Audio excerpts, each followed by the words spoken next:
आपल्या पलूसमध्ये कीर्ती sales and mobile gallery घेऊन आलेत ऑफर्सचा धमाका।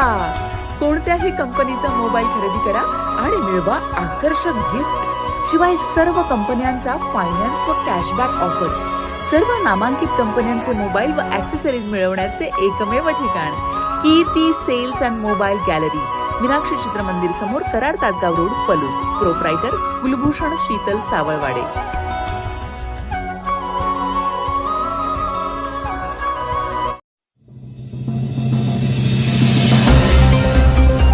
मंदिर चोरी व घरफोडी करणाऱ्या पलूस तालुक्यातील दोघांना अटक।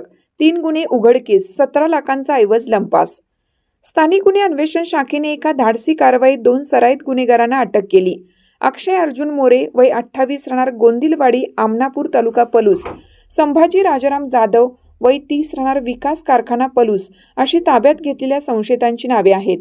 त्यांच्याकडून सांगली, शिरोळ आणि रत्नागिरी येथील घरफोडी व मंदिर चोरीच्या गुन्ह्यातील 17,06,346 रुपये किमतीचे सोने चांदीचे दागिने व इतर साहित्य जप्त करण्यात आलं आहे। पोलीस अधीक्षक संदीप घुगे यांनी जिल्ह्यातील मालमत्तेचे गुन्हे उघडकीस आणण्याचे आदेश दिले होते। त्या अनुषंगाने स्थानिक गुन्हे अन्वेषण शाखेचे पोलीस निरीक्षक संजीव झाडे यांच्या मार्गदर्शनाखाली सहाय्यक पोलीस निरीक्षक सिकंदर वर्धन यांचे पथक गस्त घालत होतं।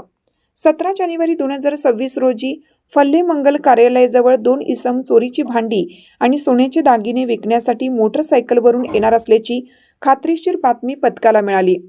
त्यानुसार पोलिसांनी सापळा रचून एका प्लॅटिना मोटरसायकलवरून आलेल्या 2 संशयितांना ताब्यात घेतलं।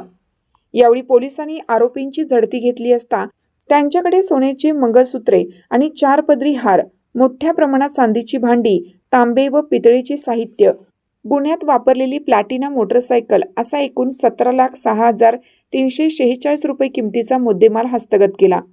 सुरुवातीला उडवाउडवीची उत्तरे देणाऱ्या आरोपींनी सखोल चौकशीनंतर गुन्ह्याची कबुली दिली।